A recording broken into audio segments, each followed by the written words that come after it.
Hi viewers, నమస్కారం. నేను miss Siri. Welcome back to నిన్ను కోరి. ఈరోజు కథ ప్రేమ పిల్ల ఎపిసోడ్ 15. మనసుకు నచ్చే అందమైన కథ. కథ నచ్చితే లైక్ చేయండి. లైక్తో పాటు తప్పకుండా హైప్ చేయండి. ఇక కథలోకి వెళ్దామా? మీరు డైవర్స్ గురించి మాట్లాడుకుందామన్నారు కదా, ఇప్పుడు మాట్లాడదామా? అడిగింది సహస్ర వీలైనంత నార్మల్గా. డైవర్సా? సహస్ర మోహంలోకి లోతుగా చూస్తూ కనుబొమ్మ పైకి లేపి నెమ్మదిగా అడిగి, ఏ గౌతమ్ అంత తొందర పెడుతున్నాడా అన్నాడు వెటకారంగా. సహస్ర కుడి చేయి గాల్లోకి సగం లేచి ఆగిపోయింది. ఆమె కళ్ళు ఎర్రబడ్డాయి. మాటలు చెప్పడానికి ఆమె పెదాలు అది తక్కువగా కదిలాయి. నా గురించి మాట్లాడొద్దన్నాను. నో! కళ్యాణ్ ఏదో చెప్పబోతుండడం చూసి అతనికి అవకాశం ఇవ్వకుండా అరిచి వెనక్కి తిరిగి పైకి పరిగెత్తింది. తన గదిలోకి వెళ్ళి తలుపేసుకుంది. 2 నిమిషాల తర్వాత కళ్యాణ్ పైకొచ్చి ఆమెను డోర్ వెలుపల నుండి పిలిచాడు. ఇప్పుడు అతని గొంతు భావరహితంగా ఉంది. శాస్త్ర, ఇవాళ నా కొలీగ్ మ్యారేజ్ యానివర్సరీ నిర్ణయిస్తున్నాడు. నువ్వు ఇంట్లో ఉంటే తీసుకెళ్దామనుకున్నాను. వస్తావా? రాను. లోపల నుండి సమాధానం వినిపించింది. ఎందుకు రావు? కళ్యాణ్ గొంతు మళ్ళీ ఉద్రేకంతో నిండిపోయింది. నాతో రావడానికి అంత కష్టంగా ఉందా నీకు? గౌతమ్తోనైతే వెళ్తావా? ఉక్రోషంగా అన్నాడు. ఏమైంది వాళ్ళ మీకు? షైనితో గాని పోట్లాడొచ్చారా అని లోపల నుండి అసహనంగా అరిచింది. నా గురించి నువ్వు మాట్లాడకు. మంచిది. వస్తావా రావా? రానని చెప్పాను. కళ్యాణ్ పిడికిలు ముడిచి పళ్ళు బిగించి డోర్ వంక చూశాడు. వెనక్కి తిరిగి చెయ్యి పాకెట్లోకి తోసి మెట్లు దిగి ఇంటి నుండి వెళ్ళిపోయాడు. అతను వెళ్ళిపోయాక ఇల్లంతా నిశ్శబ్దం అలుముకుంది. శాస్త్ర గుండెల్లో పెద్ద తుఫాన్ చెలరేగింది. ఒకవైపు గౌతమ్, మరోవైపు కళ్యాణ్. వాళ్ళ మాటల తూటాలతో తన గుండెను గాయపరుస్తున్నారు. తన తప్పు లేకుండా వాళ్ళ నుండి అవమానం పొందడం ఆమె చిన్ని మనసును తీవ్రంగా కలిచివేస్తుంది. ఇద్దరికీ దూరంగా పారిపోయి ప్రశాంతంగా ఉండాలి అనిపిస్తుంది. ఏదో నిర్ణయం తీసుకున్న దానిలా భారంగా ఊపిరి తీసుకుని కన్నీళ్లు తుడుచుకుని కిందకు కదిలింది. తన సౌధం ఆ నిశ్శబ్దం పైన కట్టబడినట్టు, దాన్ని భంగపరిస్తే ఇల్లు కూలి తన మీద పడుతుందేమోనని భయపడుతున్నట్లు సాధ్యమైనంత తక్కువ శబ్దం చేస్తూ ఇంట్లో పనులు చేసుకోసాగింది. కళ్యాణ్ చీకటి పడ్డా ఇల్లు చేరలేదు. తను ఊహించిందే కాబట్టి ఎదురు చూడలేదు. తర్వాతి రోజు కూడా మామూలుగా ముభావంగా మొదలైంది. శాస్త్ర ఆఫీస్లోకి వెళ్ళగానే కుమార్ గది తలుపు తెరుచుకుని లోనికి నడిచింది. డెస్క్ అవతల కుమార్ తల వంచుకుని సీరియస్గా ఏదో ఫైల్ చూస్తున్నాడు. సార్, ఒక్క నిమిషం. అతను తలెత్తాడు. సహస్ర, ఏం కావాలి? సార్, నేను రిజైన్ చేస్తున్నాను. ఏంటి? ఎందుకు? అతను భూతద్దాల కళ్ళజోడు సరిచేసుకుని సూటిగా సహస్ర వైపు చూశాడు. మీరు నన్ను విజయవాడ ట్రాన్స్ఫర్ చేయనన్నారు కదా అంది. అయితే అని అంటూ ఆమె వైపు కనుబొమ్మలు ముడిచి ప్రశ్నార్థకంగా చూశాడు. సహస్ర మాట్లాడకుండా చేతిలోని రిజిగ్నేషన్ లెటర్ అతని ఎదురుగా పెట్టింది. ఆ లెటర్ చూశాక అతను సీరియస్ అయ్యాడు. అదేంటి సహస్ర, మీరు కొత్తగా పెళ్లి చేసుకున్నారు. ఇన్ని రోజుల నుండి మీరు ట్రాన్స్ఫర్ అంటుంటే నాకు ధ్యాస రాలేదు. అన్నట్లు మీ హస్బెండ్ ఈ ఊళ్ళోనే ఉంటారు కదూ అని అడిగాడు. అవును. మరి మీరు విజయవాడ వెళ్తానంటారేమిటి? విజయవాడలో వర్క్ పెద్దది. దానివల్ల మీకు మంచి పేరు వచ్చే మాట నిజమే. కానీ ఇక్కడ కూడా ముఖ్యమైనవి, పేరు తెచ్చే ప్రాజెక్ట్స్ ఉన్నాయి కదా. అది కాక ఇది హెడ్ ఆఫీస్, మీకు తెలుసు కదా. అందులో మీరు నాకు ఇక్కడ కావాలి అన్నాడు. సహస్ర మాట్లాడలేదు. అతను కళ్ళజోడు తీసి పక్కన పెట్టి ఆమె మొహంలోకి చూసి కూర్చోండి అంటూ ఒక చేత్తో ఎదురుగా ఉన్న చేయి చూపించాడు. సహస్ర కూర్చుంది. ఏం జరిగింది? అతను నెమ్మదిగా అడిగాడు. ఏం జరిగింది? పోట్లాడుకున్నారా అని అడగలేదు, కానీ అడిగినంత వరకు అలాగే అడిగాడు. సహస్ర ఒకసారి అతని వంక చూసి కళ్ళు దించుకుంది. తన పరిస్థితి ఇది అని ఇలా చెప్పుకోగలదు. మా ఇంటికి వెళ్తాను అంది మెల్లిగా. ఆ మాట వింటూనే కుమార్ ఈజీగా నవ్వాడు. మీ అమ్మ వాళ్ళ ఇంటికా? బెంగ పెట్టుకున్నారా?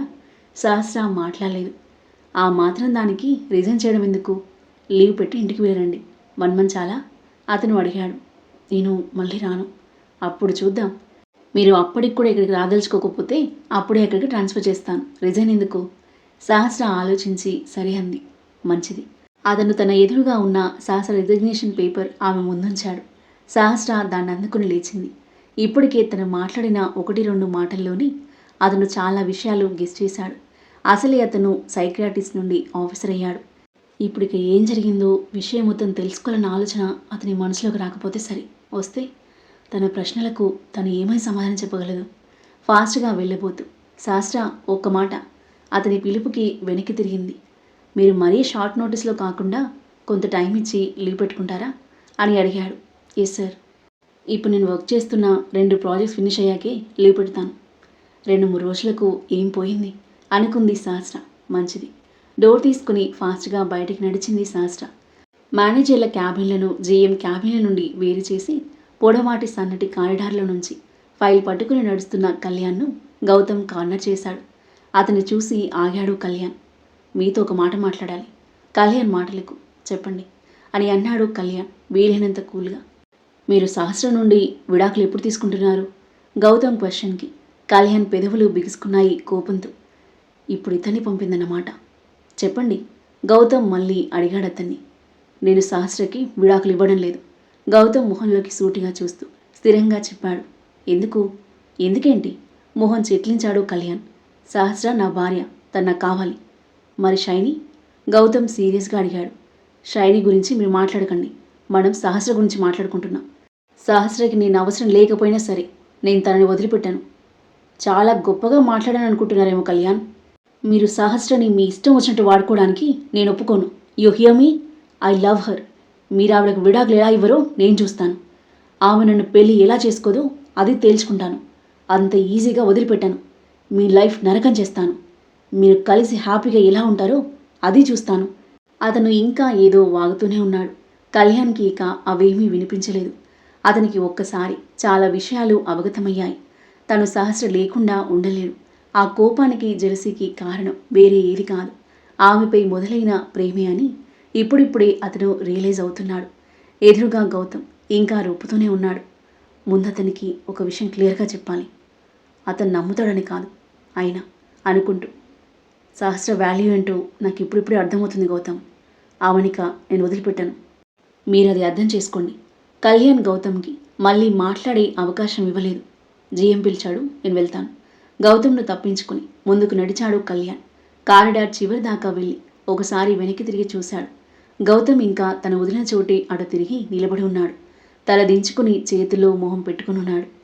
కళ్యాణ్ అతని వంక చూడగానే చివున తలెత్తి భుజంపై నుండి అతని వైపు చూశాడు గౌతమ్. కళ్యాణ్ మౌనంగా వెళ్ళిపోయాడు. గౌతమ్ చేతులు తీసి పాకెట్స్లో పెట్టుకున్నాడు. క్రోధం ఉక్రోషం కలిసి అతని మొహము కందిపోయింది. ఆ దయ్యం కాని కళ్ళెదురుగా కనిపిస్తే ఈ క్షణం గొంతు పిసికి చంపేసేవాణ్ణి. ఎంత అమాయకంగా ఉంటుంది మళ్ళీ ఆ మొహం. కళ్ళు విప్పాచుకొని చూసిందంటే ఎంతటి వాళ్ళైనా అందులో కొట్టుకుపోవలసింది. సార్ పిలుపు వినిపించి పక్కకు జరిగాడు. సాధ్యమైనంత వేగంగా ఆఫీస్ నుండి బయటపడ్డాడు. అసలేం చూశాడు తను ఆ రాక్షసి మొహంలో? అతను మనసంతా కేంద్రీకరించి ప్రయత్నించాడు. ఆమెను తను చూసిన ప్రతి సీను గుర్తు తెచ్చుకున్నాడు. సహస్ర మొదటిసారి కళ్యాణ్ వెంట తమ ఇంటికి వచ్చినప్పటి రూపం అతని కళ్ళ ముందు కదలాడింది. ఆ రోజంతా ఆమె కళ్ళల్లో గుండె నింపుకొని కళ్యాణ్ వైపు చూసింది. తనకు బాగా గుర్తుంది. ఒకసారి మధ్యలో గౌతమ్ హఠాత్తుగా ఆగాడు. అతనికి ఇప్పుడు బాగా గుర్తొచ్చింది. సహస్ర ఆ రోజంతా కళ్యాణ్ కళ్ళతోనే ఫాలో అయింది. ఆ చూపుకు వేరే అర్థం లేదు, ఒకటే అర్థం దానికి, గాడ్. అతను 2 చేతులతో తల పట్టుకున్నాడు. అంటే సహస్ర మనసులో కళ్యాణ్ ఉన్నాడు. ఆమె పాపం మొదటి నుంచి పెళ్లి చేసుకునని చెప్పింది. మొదట నేను బలవంతం చేసి ఒప్పిస్తే నాతో బయటకు వస్తానని ఒప్పుకుంది. మాట నిలబెట్టుకుంది. తర్వాత రాననింది. ఎంత బతిమలాడినా రానంది. అదిగా బలవంతం చేస్తే ఇంట్లోనే ఉండకుండా పోయింది. పెళ్లి గురించి ఎత్తినప్పుడల్లా నో అంది. మనసు మారుస్తానని ఛాలెంజ్ చేస్తే లైట్గా తీసుకుంది. తనని ఒక ఫ్రెండ్లా ట్రీట్ చేశాను అని నిజాయితీగా చెప్తుంది. ఎంత అవమానించాడు తనని. అవమానించడమే కాదు, ఏడిపించాడు. కళ్ళలో నీళ్లతో బతిమలాడినా మనసు లేని వాడల్లి అవును మాటలన్నాడు. సార్ ఎడిపోతున్నారు, జర చూసి నడపండి సార్. ఎవరో విసుగ్గా చెప్పి చేయి పట్టుకుని పక్కకు లాగినా అతనికి తెలియలేదు. ఒకటే తెలిసింది అతనికి, కళ్యాణ్ పైన రివెంజ్ తీసుకోవడానికి తనని ఉపయోగించుకుందన్న అభియోగం కరెక్ట్ కాదు అని. ఆమె అబద్ధాలు చెప్పలేదు. అబద్ధాలు చెప్పి నాతో తిరగలేదు. నేనే అతిగా ఆశలు పెంచుకోవడం తప్పు. అసలే ఆమె కళ్యాణ్ని అర్థం చేసుకోలేక, తన మనసుని అర్థం చేసుకోలేక అయోమయ స్థితిలో కొట్టాడుతున్న సమయంలో ఆమెను మరింత బాధ పెట్టాను. గౌతంలో అంతర్మథనం మొదలైంది. సార్ ఇంటికి వెళ్తాను. సహస్ర గొంతు విని కుమార్ తలెత్తి చూశాడు. అలాగే. సహస్రకి అతను అనడం కూడా వినిపించలేదు. తన వెనుక డోర్ మూసేసి బయటికి నడిచింది. అలవాటు ప్రకారం బస్టాండ్లోకి వచ్చి నిల్చుంది. బస్ రాగానే ఎక్కి ఇంటికి చేరుకొని పైకి వెళ్ళింది. ఆమెకు ఉన్నట్టుండి ఒక విచిత్రమైన భావం పట్టుకుంది. తను ఏదో తెలియని శూన్యంలో ఉన్నట్టు, తన శరీరాన్ని తను కాకుండా ఎవరూ నడిపిస్తున్నట్టు అనిపిస్తుంది. మెట్లు దిగి కిందకొస్తుంటే చూసి కళ్యాణ్ పిలిచేదాకా అతను ఇంట్లో ఉన్నాడని గమనించలేదు. అతని కంఠం విని ఆమె ఈ లోకంలోకి వచ్చింది. ఏంటి? వినిపించి వినిపించకుండా నెమ్మదిగా అడిగింది. నీ ప్రియుడు. కళ్యాణ్ మాటలకు పూర్తిగా తేరుకున్న శాస్త్రకి ఇంకా పిచ్చెక్కింది. ఈ ఫ్లవర్స్ పంపాడు. అతని చేతిలోని ఫ్లవర్ బుకే చూపిస్తూ అన్నాడు. శాస్త్ర కిందకొచ్చి అతని చేతిలోని బుకే అందుకొని కళ్యాణ్ని చూసి మొహం చిట్లించింది. ప్రియుడు ప్రియుడు అని వెంటపడ్డారు. ఇంకోసారి ఆ మాట అంటే మీ సంగతి చెప్తాను అని మనసులో అనుకుని, ఈ బొకే ఎందుకు పంపాడు గౌతమ్? ఆమె ఫ్లవర్స్ వైపు చూసి మోహన్ చిట్లించింది. సామబేద దండోపాయాలు అయిపోయాక ఇప్పుడు ఇది మొదలుపెట్టాడా? తను మనసు మార్చుకోలేదంటే ఎందుకు అర్థం చేసుకోడు? కళ్యాణ్ అక్కడే కాళ్ళ రెండు పటిష్టంగా పాతేసి నిలబడ్డాడు. ఇప్పుడు తను ఆ పూలను ఏం చేస్తుందో చూసి దానిపైన కామెంట్ చేయాలి కాబోలు.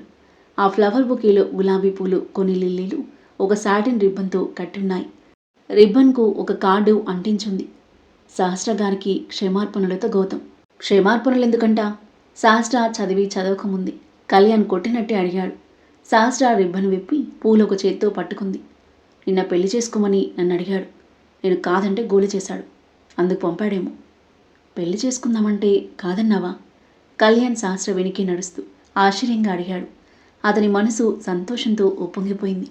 సహస్ర కిచెన్లో నుండి సన్నగా పొడుగ్గా ఉండే ఒక గ్లాస్ తీసి వాటర్ నింపి కాడలు కొద్దిగా కట్ చేసి ఫ్లవర్స్ పెట్టి ఆ గ్లాస్ టీపాయ్ మీద పెట్టింది. మామూలుగా కాదు, బాగానే గోలపెట్టుంటాడు. అందుకేనా నువ్వు నిన్ను ఇంటికొచ్చినప్పుడు నీరసంగా కనిపించావు?